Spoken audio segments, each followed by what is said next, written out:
All right, we'll call the meeting to order. Welcome, everyone. Welcome, I know it's Laurel and Randy. And who else do we have on the... Representative Scraba, Roger. Oh, thanks. Thanks for being here, Representative. Asking if he's okay. You survived. You survived that last day, huh? Yeah, I'm trying to rest. It's hard to rest, but I'm trying. All right. The first item is to approve the agenda. Do we have any additions, corrections, deletions? Mr. Chair, I would just note that I've got Jenny Herman, and when I talked to Jenny, she intended on being here with us this morning, but between now and, or between when we made the agenda and today, she has a conflict. But I will report just briefly on her role. All right. Any other changes? Okay, I'll entertain a motion to approve the agenda. Move to approve the agenda. Second. Okay, we have a motion by Councilor Buller and second by Commissioner McIntyre. Further discussion? All those in favor say aye. Aye. Thank you. Opposed? Next is the minutes from April 17th. I was not in attendance. Are there any Everything looked changes good to me. suggested? Everything looked good to me. Okay. You move the minutes? Yes, I'll move. All right. I'll second. Okay, we have a second from Councilor Kaler. Any other discussion, changes? All those in favor say aye. Aye. Opposed? Very good, thank you. The next is the treasurer's report. Treasurer Kaler. Yeah, I'll start with the Keda financials, and everything looked in order. No transfers, and I would move to approve them. All right. We have a motion by our treasurer. Yes. Any other I'll second. questions? All right, we have a motion and a second. All those in favor of approving the or recognizing or acknowledging the treasurer's report, say aye. Aye. Opposed? Aye. He was just late. Was that a an opposition or just a late? Right. He said aye. Yeah. Okay. Well, Thanks. Oh, don't be afraid to oppose my word. I mean, no offense will be taken. Just, and then next, we got cold weather testing. Same. Everything looks in order and no transfers, and I'd recommend we approve them, the financials. All right. We have a motion by our treasurer to acknowledge the treasurer's report. Do we have a second? I'll second. Second from Councilor Buller. Any questions, discussion? I'd just like to mention that Kyra and Paul mentioned to me yesterday they have gone through to Slovakia. Is that where? Romania. Romania, the Eastern Bloc. How about that? Eastern Bloc. Here, Eastern Europe, yes. So we're making progress. We're making progress. All right. All those in favor say aye. Aye. Opposed? Aye. All right, thank you. The next item is the SBDC role. Director Nevin. Yeah, and again, Jenny wanted to be with us today, talk about her coming back in and playing a role as consultant for the SBDC. Just for everybody's, to back up a little bit, the SBA is a federal program, Small Business Administration, that provides money to all the states for a variety of services for small businesses, including consulting services that are divided kind of by state, regionally within the state. So Jenny played this role earlier in her career, and that was when it was the fiscal agent or the fiscal partner was University of Minnesota Duluth. And Jenny was there for a number of years, and she served this region of the state, primarily Cooch. And then the SBA withdrew their funding from the University of Minnesota Duluth, and they kind of floundered a bit, but they found a home with the Northland Foundation, but they did cut funding, overall funding, so as the Northland Foundation took it over, they consolidated some of the consultants, and they basically went more to a web-based support, and they did have a regional person in Virginia, I believe. But really, once you lose that connection, local connection, the effectiveness is just not nearly, people. When you direct people to a website, even if it's a great website, it's just not the same as having somebody in person. The other thing we noted when Jenny was there was the need. There's a lot that goes into working with somebody that's looking at starting a business or buying a business. Depending on where they are, if they're experienced or if they're just starting out, especially in this environment with lenders, trying to fund a startup business is virtually impossible without some sort of outside investment or a non-traditional lender. So we found that, number one, there's a need, and number two, that it's not as effective as if it's distanced away. So the SBA provides some additional funding to the Northland Foundation, and they thought that they could expand back into Cooch County, so they reached out to Jenny, and she has signed on with them. So she will be available to provide counseling services as of today. I mean, she signed a contract in early May, so she's in that role. It'll be limited number of hours, but it's more important, I think, that reestablish a real live person here, especially somebody that is experienced in that role. So we're excited to have her back. She'll be based out of her home. So she won't be here physically, but she will be available locally. So that's a little background on that. Any questions? That's a great thing because she is very experienced and did a great job with before when she was employed. So, and her experience at the county is another plus for her. So, yes. Well, I think it'd be great if she could come and give us a presentation too, so that we can get it on the air a little bit, so people out there know Yeah, too. and that was the intent today. Yeah, I know it was, but I'm just thinking it'd be good to have her here to give us a presentation at the next meeting then, so that we can get it on the TV, so that people can really realize what's out there and utilize it then. Agreed, and we're going to be in Northland next month, so she'll probably be at the.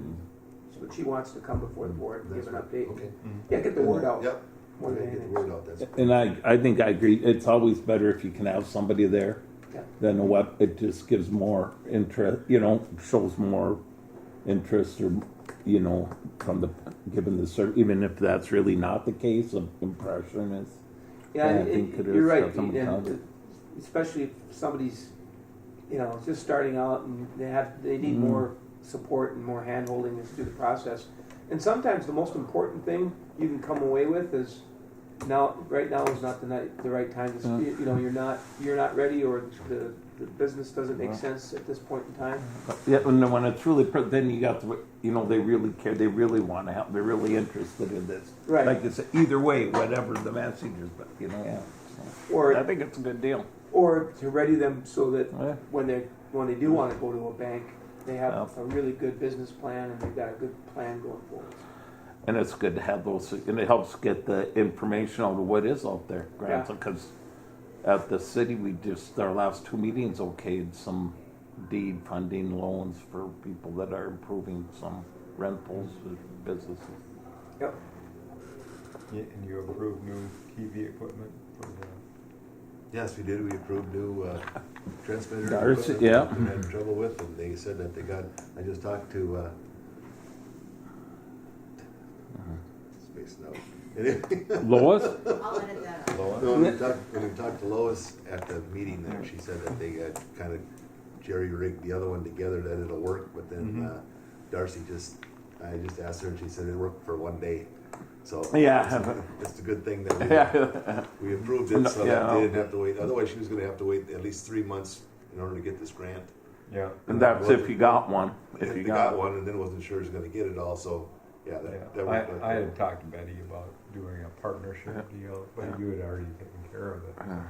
And it's so because it is important. You don't realize till you get involved in these things, and next thing you hear, I saw you on TV. I'm like, well, not now, but yeah. It's good at 3, 4 in the morning if you can't get to sleep. Next thing you know, you're watching a sewer district meeting, Economic development fund came out of there. So that's- and then you still can't go to sleep because then you're I had talked to riveted. Betty about Yes. a Sherry. co-op Yeah. type of thing, but it was already over by the time I talked to her. All right. Any other comments? All right. Next item is the director's report. Director Nevin.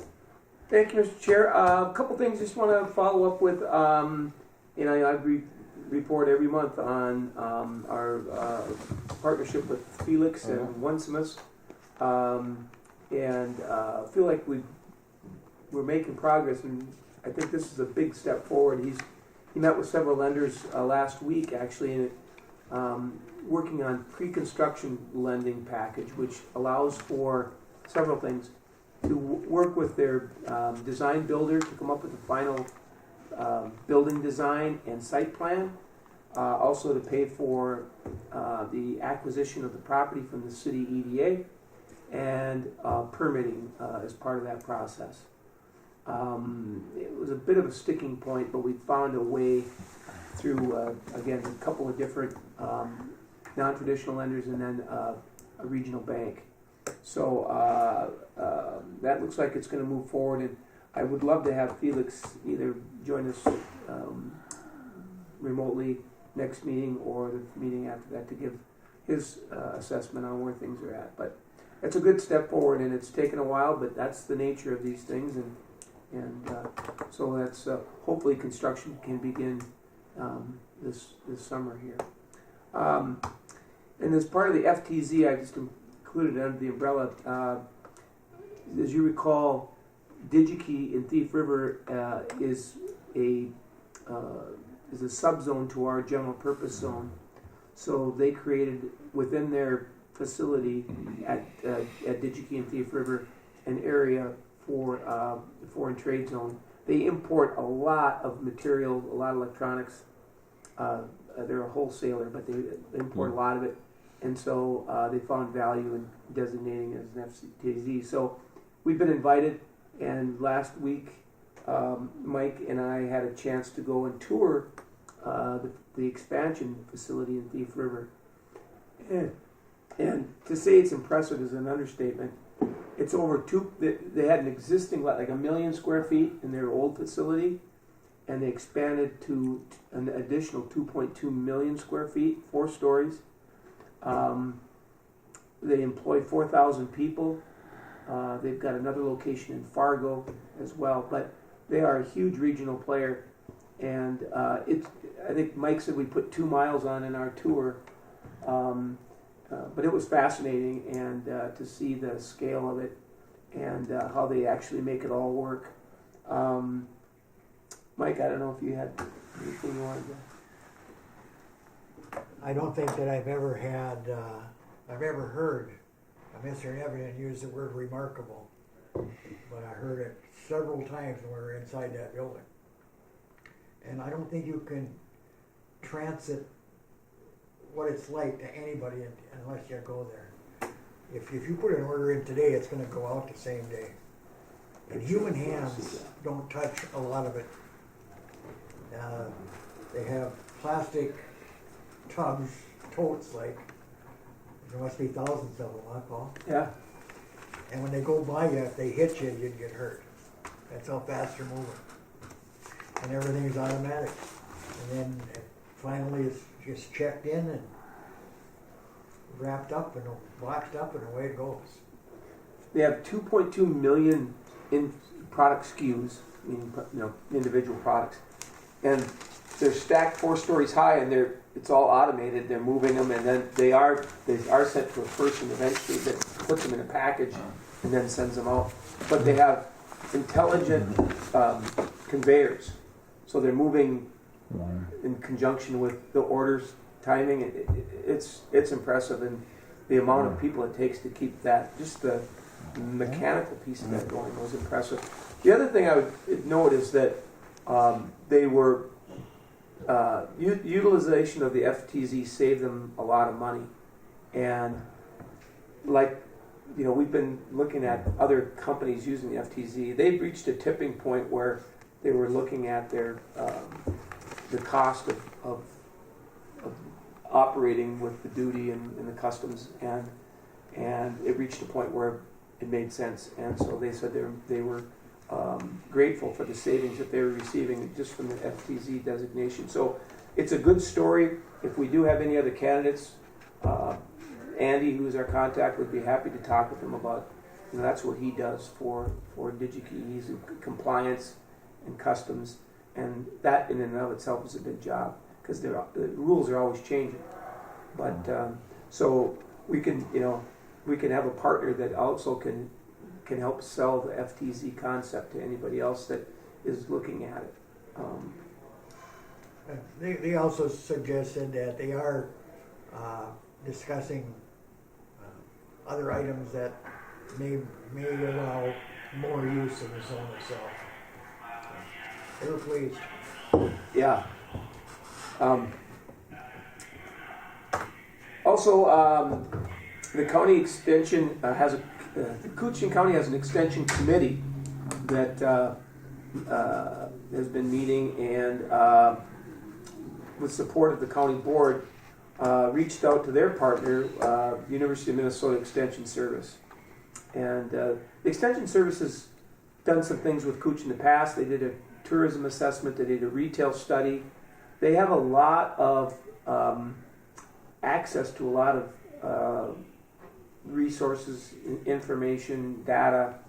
And so they wanted to create a steering committee to look at ways to better leverage the University of Minnesota Extension Service. So they created the steering committee, and Pete, you were there. I think there was a handful of stakeholders. None of us. So what they want to do is they want to look at a countywide needs assessment. What's out there that the county might need in terms of a project or a specific, that they could partner with the University of Minnesota on extension service. So Extension had a couple of representatives there. John Bennett, who's been up here before, and helped us. And so, and Pete, I'll defer to you too. Just I know that we've been through this survey before and looking at what the needs are, but I think and Doug Francho and Tim Gerlach are kind of the drivers of the steering committee, but they said that they want to be. We know we've been down this path before with Voyage Forward and other efforts, and they haven't materialized. So he wants to keep it something that's actually tangible, that a project that is doable, or projects that are doable within the county. So I think we all take a grain of salt with these things, because we've looked historically at what's worked and what hasn't worked. But I think anytime we can leverage other groups and involve them here in the county, I think it's a good thing. But I think that's from my perspective, the key is it's got to be something that it's doable and the citizens can get behind and say, hey, we did that, we accomplished something. And I think once again, if it's something that's doable, it can be hopeful that we could. And it doesn't necessarily be a great big thing. Right. It could be, and we don't know what it is and how it works. we all picked some names of who people are going to get surveys, and we tried to pick people that aren't normally involved, not the people that show up to the meetings and everything for whatever reasons. Then they're going to send out the surveys, get them back, and from different subgroups, and get them back. Then they're going to score them, then send them back again, do that again, and kind of narrow down what it is. And just one of the examples I'll show that what can make a difference in a community, maybe not large scale, but is a community garden uptown there. This started through a 4-H program with Aging Options to help build some relationships.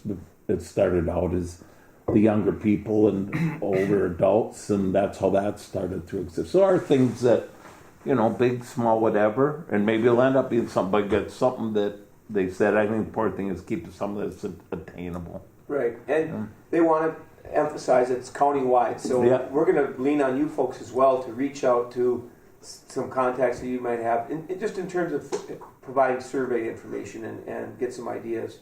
I think one of the failures of Voyage Forward, I think we can all agree, was that it was too ambitious, too broad, and the good thing was it got a lot of public support, a lot of public input, but no way to realize that input and to move it forward. There's no funding.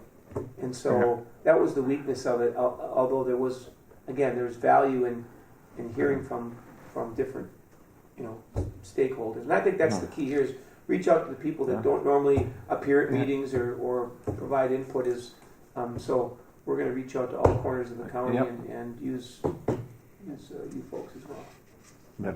Does Coochin County still have a extension agent? Yes. What's her name? I want to say Sue Hall? Hall. Stacy Hall, yeah. God, I know because she counts ballots with me. So but they have her. Yep, they still have her. Sue Hall or Stacy Hall. She does a lot with 4-H. Yeah, 4-H. She's a 4-H. Okay. Yep. All right. Yeah, they still have 4-H, which is kind of going away in some areas. And even if it's something like that we can get more support, right? Yeah. Support for that, or a community that needs some plague or whatever. It's things like that. And I think part of it too is trying to find what we can do. It's kind of enhance what we have. Yeah. And we're not like Voyage Forward is already. How are we going to replace 500 people? Right. Mm-hmm. It was a different look of it. Yeah. And this can be part of that, right? It comes down to one business at a time, one Yeah, authority at a for time, sure, and just keep moving it forward. I think that's the way you got to view it. It's got to be small, tangible, doable, and then build on that if you can go forward. This process will take pretty much summer. So we'll be providing more information to you folks as well. So They promised me not a heavy lift on our part. But we all know that's just get a guy in the door. So it's all good. I mentioned at the last meeting as well that I was going to attend this regional housing summit in Grand Rapids, and I did. And just a couple of it was very well attended. There was lots of folks from the region, the Arrowhead region. A couple of takeaways from that meeting. Every community in this region is struggling with housing. Mm-hmm. And when I say struggling, there are needs that are not being met, whether it's single family, workforce housing, senior housing, affordable, the whole spectrum of housing. We heard from a number of representatives. The communities that are doing well are Grand Rapids and Cloquet presented two success stories. And they had presenters too from funders, public finance agencies. The communities that are doing well or got projects lined up have either a very active HRA or they've got a point person that's all they're doing is housing. And they know the players, they know the programs, and that's the only way I think you can really make a difference is if you have a fully focused person that's all they're doing. And there's a lot of resources out there. That's the other takeaway is that there's more state funding that's available for communities, for infrastructure. Minnesota Housing Finance Agency was there with some different funding models. The other thing that, like, Cloquet was really interesting. They got real creative with what they could provide a developer, whether it was offsets in utility connections, providing land, TIF. So there's a number of ways to get at it. But I think, for me, the real takeaway was you have to have a committed person or committee or group that's all they're focusing on, because it is a tough challenge and it's a tough problem to overcome. So,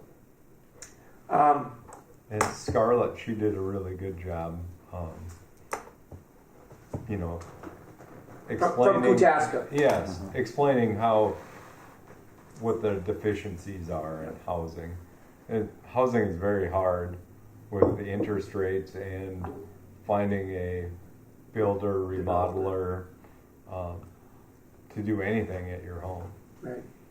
Yeah, there's a whole bunch of challenges around it, and but I'm hopeful because again, there's a lot of attention now focused on this and resources, and we'll continue to report on it. But I would like to see kind of a more active HRA, and I know we've talked about that with the city. And they are being more active, slow, turning the corner, looking at more things, and working with Isaac a lot from Kutaska, and Yeah, Isaac's a great resource. getting some things in the works. Yes, they're both and they're more than willing to help with anything down there to try and get home. And as I reported on the last couple of meetings, with the AB, that's going to help with units. And downtown, Dave Harder, we talked about his apartments and some others going up. That will certainly help, but that's just the start. There's a lot more to look at. I did want to mention too that KTI is sponsoring this Saturday, June 8th, this e-waste for collecting old electronics. That's going to be at Cary Park from 9 to 11 or 9 to 1. So if you have any old electronics, or if you know somebody who can spread the word, that would be good. And speaking of KTI, as we speak, they are extending the fiber network on Highway 11 east past Gold Shores all the way to Shea Shea in the rain. Yes, they are. Saw them yesterday Trenching on the fiber. daily ride. Yeah. So they hope to have that wrapped up this summer, which again is another credit to the KTI's involvement with the county and other partners to Midco and to extend all the way that service all the way to the end of the road. And the state legislature. And the state legislature, absolutely. And the funds that they made for broadband have really made a difference. So kudos to all those folks. One last thing, and I want to touch on. Oh, Roger? No, I was just going to say, Rob helped get that money set up. We're just keeping it going. Yeah. Any chance we get to put more money in, we do. Thank you. All right, Yes. yes. It's like rural. It's just like rural electric when it's first started. You can't get it out far enough or enough. So the more we do, the better we are. Right. Thank you, Yes, Representative. thank you very much, Thank you. Representative. Yep. We appreciate, especially rural areas have been underserved for years, and I think it's all coming together thanks to you and the governor, so thanks. One last thing I just touch on is the cold weather projects. We're looking at, we already have replaced all of the fluorescent lights in the facility. I think there's 47 fluorescent packages. We went to LED. We've been talking about this for a number of years. We did replace some bench lighting in there, but anyway, it's a $24,000 project, but we are going to get some rebates on that, but that's been a long time. And then one of our customers is looking at the original cold box. We used to have two large doors, sliding doors. We reconfigured them several times. We went one large, one small, based on our customer needs. Now they want them both enlarged again, so we're looking at enlarging a cold box door, and that's going to be about $16,000. So again, the investment that continues over there is just ongoing. With that, field any questions? Any questions for Director Nivenin? Thank you. Thank you. Next item is city, county, out-county updates. And we'll begin with the end of the rainbow. Thank you, Mr. Chair. I, every month, get in conversation with the folks in Big Falls, North Home, and Little Fork. And in North Home, there are things going slow, but both I and Paul have chatted with the mayor and talked about the potential for Keda meeting in North Home, and they were very well pleased. I mean, they had the rural feeling sometimes that they're so far away from, you know, just like us in Minneapolis. In Big Falls, a young lady by the name of Veronica Bistodo is the city clerk. They're doing their multi-housing improvements in the big apartment building there, and they're rebidding the campground phase 2 project. And if you are driving by there, it's worthwhile to go into that campground. It's completely modernized. There's even a laundry for campers there. And then, of course, across the road they have a horse campground for the people who want to go horseback riding and so forth. So you know, they're pleased, particularly that those apartments are being upgraded. In Little Fork, probably the biggest news there is Sonia Pelland, my backup, who you've all met, is retiring at the end of June. They have hired a young lady by the name of Holly Hoy, and we're going to try to get her introduced to us. And Sonia is also going to try to get her together as many organizations as possible. There, the council is dealing with a paving study and a feasibility report from an engineering firm for street repair. And like every community, it's just never ending. So they're working at that. Out my way, I was telling Kyra earlier today, there's nobody camping at Nelson Park. But for about 6 weeks, you couldn't find a place to camp. And it was because of sturgeon fishing. It is unbelievable the amount of interest from a huge area, what that fish has caused. When DNR initially proposed to change the details of catch and release and so forth and so on, I fought them like hell, because we could catch one a day and keep it, you know, within a slot limit. And as it turned out, I was completely in the wrong. I didn't have the vision they had. I never had any inclination that there was going to be that many people. But it's unbelievable. And there's no place on the river that doesn't have boats during that time of year. This year, of course, you saw in the newspaper, there's some outstanding fish being caught. People coming from great distances. There's even a resort on Lake of the Woods. That's all they deal with, sturgeon fishermen. So that was good for business. There's just no doubt about it.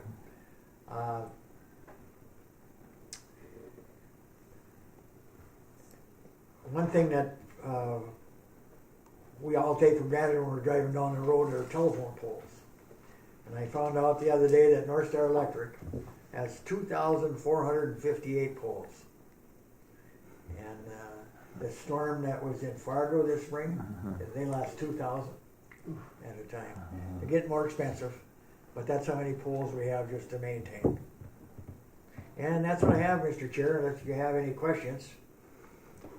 Well, that's a nice little Jeopardy question. So that's a great great to know those little incidental facts. So you know, if you go to War Road and you go by the casino, there's a big sign there that says casino. That's where North Star starts. And when you're going through Ash River on Highway 11 here, you get to that S curve, the last house on the right, that's where it ends. So, you know, you're talking about a pretty big area. I'm extremely proud of the crew, the office in Little Fork and in Badette, so it's a big deal. And I would report, I dropped Mike off, I got to see Mike's cat in the garage. From his story, if you remember the story. Yeah. I've seen the cat. It's for real. All right, thank you. Any questions of Mike? All right, we'll move on to Councillor Kaler. All right, well, we got the last couple weeks got a few things moving along here. We tomorrow or Friday we got a special meeting, and we're going to have our final reading for our part of the jail project bid, so the contractor can get started on time when that gets ready to go. So we're doing that because, like I said, if the contractor's right, you got a window about that big before they're moving on to their next deal. And in part of that meeting, we're going to be looking at some plans for the band shell, what some of our options are. Sounds like we're going to be keeping the stage.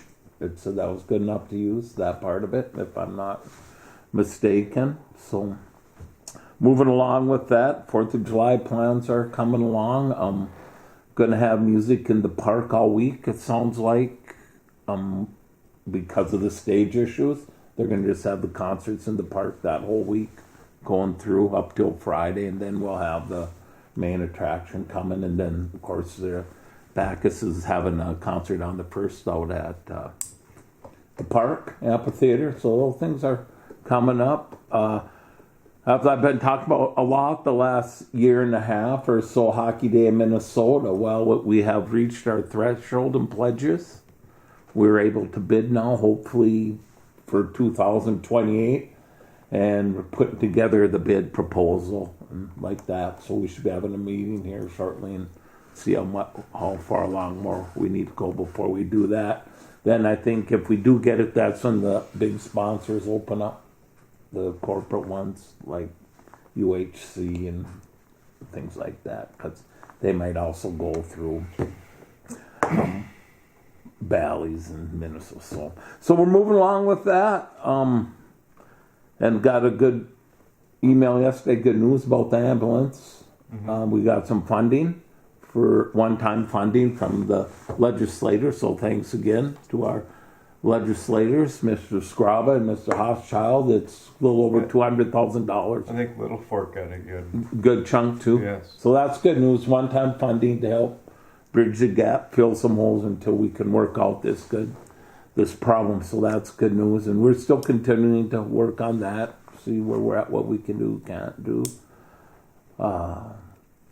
Then just another personal plug. I'm part of the Kuchin County Warriors, as y'all know, and we're co-sponsoring with Northland and I believe the VFW for mental health awareness picnic tomorrow from 4 to 6 at Smoky Bear. There's some concerns about where we're going to put the bouncy house because it's going to be damp, but I think we'll find a place. And I am not going to chaperone the bouncy house this year because, as I told him, the mayor at our last council meeting, him and other people his age wore me out when I was noon lady at AB Bacchus. I got no energy left for that type of work. So I used it all up. So there you go. Yeah. I don't know if there's really a whole lot more. Walt has some things to add. Covered it, I think.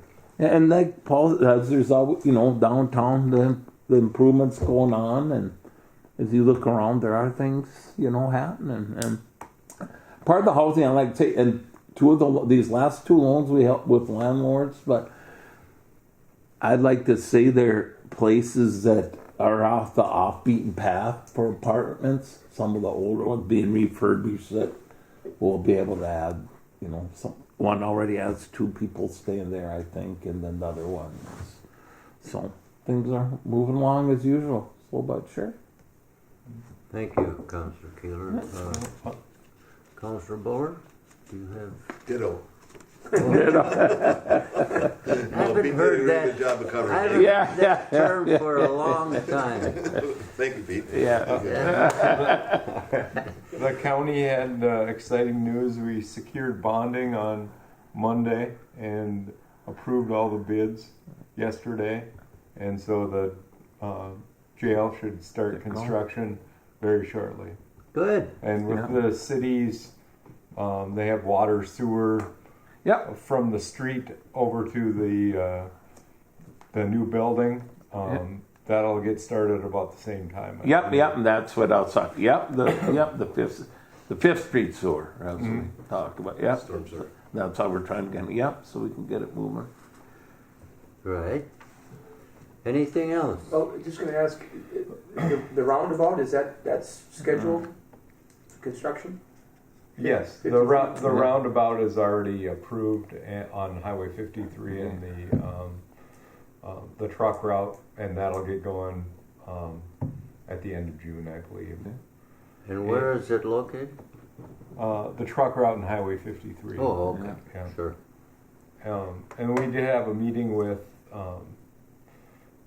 the customs and their plan for along the river where they're going to put the new customs, and they're not sure if they're going to put a roundabout across in the wood yard or the Boise wood yard or the PCA wood yard, or if they're going to have traffic lights there. There's discussion of both. Okay. Anything else? Yes. Thank you, Mr. Chair. The County Historic Museum and Bronco Museum, they are starting a process for strategic assessment and to set some new goals, and we're trying to get some folks from throughout the county to have some input. I am one of them. Thank you for bringing that up. I forgot, but yeah. Yeah, well, it's easy to forget. I don't know much about bouncy houses, but I know a little bit about birthdays, Mr. Chair. I know that Walter Buller's is in 2 days. Ah, Yeah. Great to have another one. Yeah. always. Always. You know that just because it's your birthday, you're still the one's got to bring the treats to the meeting. I suppose I'll have Yeah. on Friday for sure, I suppose. All right. And Do you wanna hear from yes. Special? Any other updates from our virtual friends? Yes, Okay. yes, obviously, the bonding bill didn't go through, either one, cash or otherwise. Priority number one for me was the Little Fork project. I think we had $2.5 million for it, something like that. We're trying to get a campground built there and the trail system hooked up between Crane Lake, International Falls, where they become a little hub, so we can get more traffic through the community. Rainier, we had $200,000 for Rainier for their building. That didn't make it. None of it. No bonding money made it.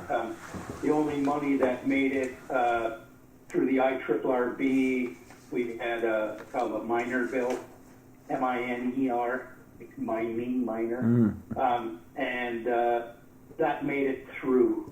They were all projects in the TTRA, the Taconite Tax Relief Area, of which all of Cooch doesn't make it. But I think we did get a bump for Cooch County for next year.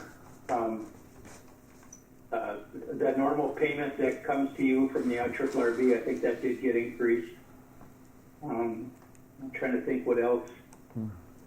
Down in the legislature, what we helped for you guys, the bridge issue is really silent, quiet. The new news on it is the feds want nothing to do with it. So it wants to be between the province of Ontario and the state of Minnesota, like the Vedette Bridge was. So there's no one has an appetite to spend, hundreds of millions of dollars on a bridge that's already there working. So I'm gonna refigure, try to get that as a priority. So it's and customs, it's a work in progress. They did sell over 80,000 trips, like 86,000 trips they sold, something like that, at a discounted rate. So, everybody was wise that bought early. Tourists aren't. What else? Well, environment bill. Oh, on the environment bill, we got the word frozen put into as an addendum to the contract with the federal government for the state, for the national park. The old language was water, and now we amended it to say frozen water and water, to try to give the federal government the hint that ATVs will be used everywhere on the lake. And that's, Senator Hochschild got that in there. There's also in the environment bill, there was a provision for packaging for recycling. They were going to the manufacturers, which in the truest sense is really unfair because they didn't know it was coming and it kind of just sprung up and there it was. And you have to do this. Senator Hochschild had the wherewithal and the finesse that he got a carve out on that bill so that any virgin wood used for packaging is not included in the recycling issue. So the PCA plant doesn't have to abide by these new rules that did pass, by the way. So that was good news, big news, and I've been trying to let folks know as much as we could that was, because I got no less than 100 or more emails from people up there saying, don't pass this bill, don't pass the bill, and when I finally got a chance to talk to Grant about it, he said he put a carve out in there, so they're not included. I'm like, thank you, that was huge. Again, when you're the ruling party, you get to do things like that. When you're in the minority, you don't. So, and obviously I support everything he did on that. That's a good thing. What else would affect us up there? Tyler versus Hennepin County. Roger, do you have an update on that? Yeah, we did. Where was that money? Where was that? I think we passed that. Yeah, it only went back 7 years instead of right. Instead of way back. I did. I voted. Yeah. I voted on that. I'm pretty sure that passed. The last week was an absolute blur because there was bills being put in. We passed it. It go to the Senate. It would come back completely bastardized, and it'd go back to us, and then we change it, and then it go back to the Senate, and then they'd have a conference committee, and then it was like, where are we? And the leads and the chairs. It just, he who controls the chair controls the bill. So, Yeah. I know we wanted it. I'm pretty sure it got in. I know it did. Because Yeah, it did get it. Even our caucus, our caucus was like, what's this about? And we're like, oh, you have no idea. It's a big deal. It's a big deal. Not so much for them anymore. Hennepin County it is. Hennepin would be punished as much as we would. And technically, whatever we say we're going to go back 7 and 5 or 7 and 10, whatever it worked out to be. A judge can say, yeah, good try, but this is what it's really going to be. So, because the judges never gave any direction in the Supreme Court, so we're taking it upon ourselves to get the direction. So if it does go back, we can say we have law that says this. So we're trying to be preemptive, and we put a couple $100 million, I think, into that fund to cover ourselves if we have to go back and pay. Or $100 million, I can't remember. But it was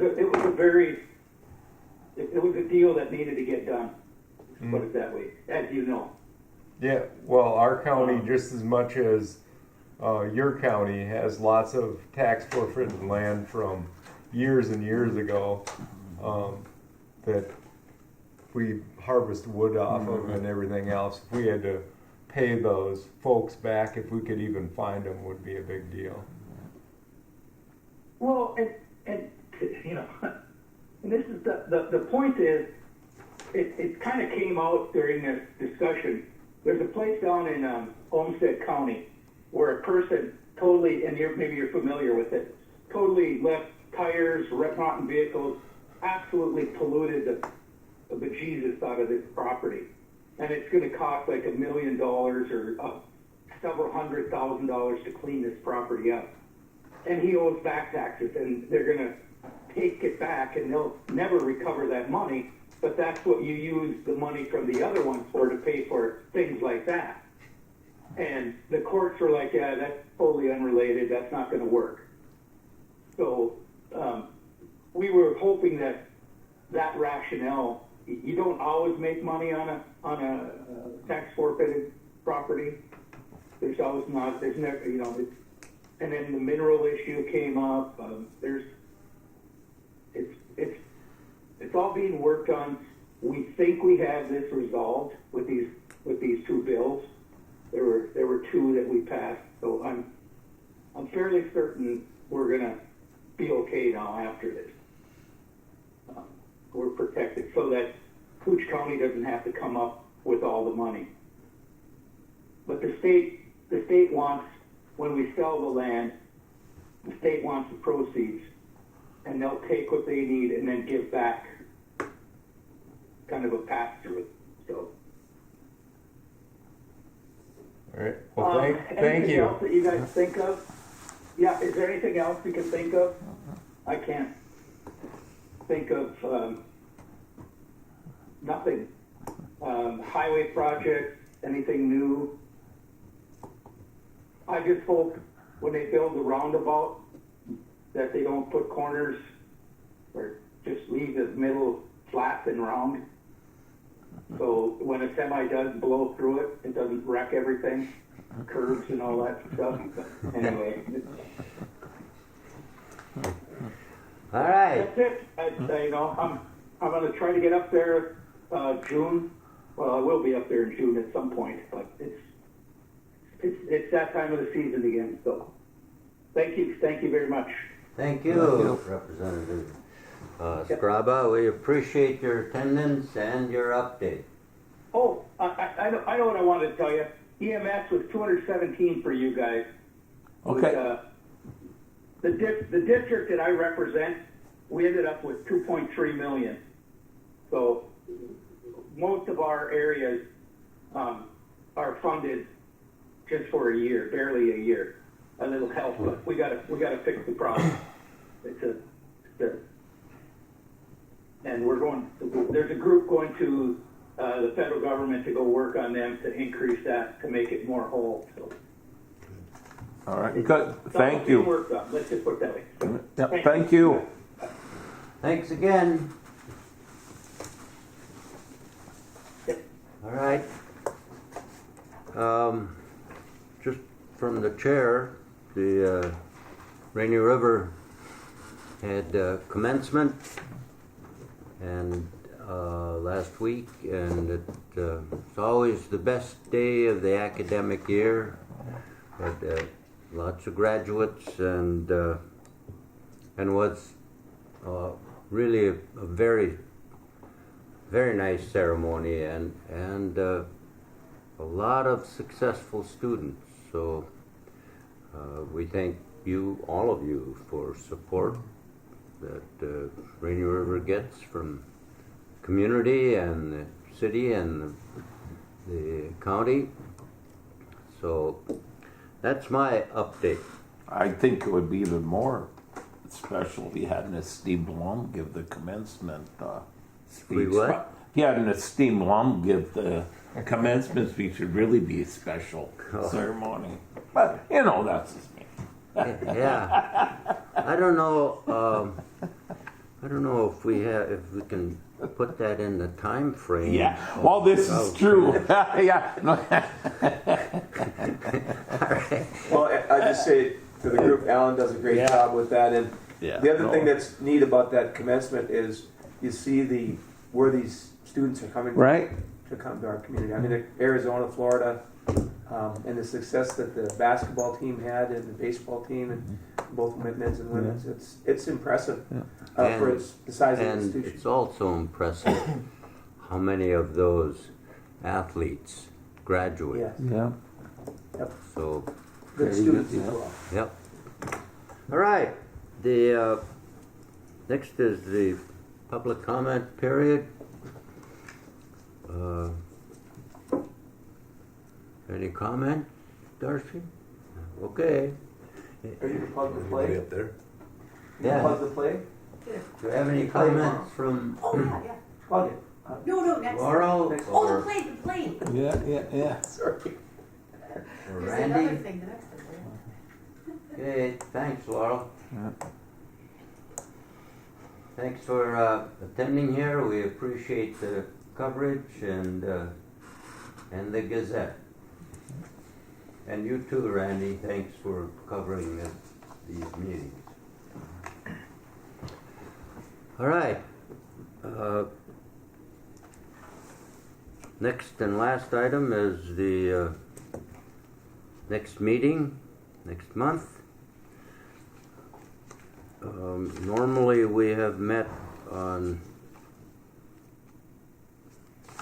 Mr. Chair, if I could, I think we've already set preliminary in your absence for that North Home meeting next month, correct? okay.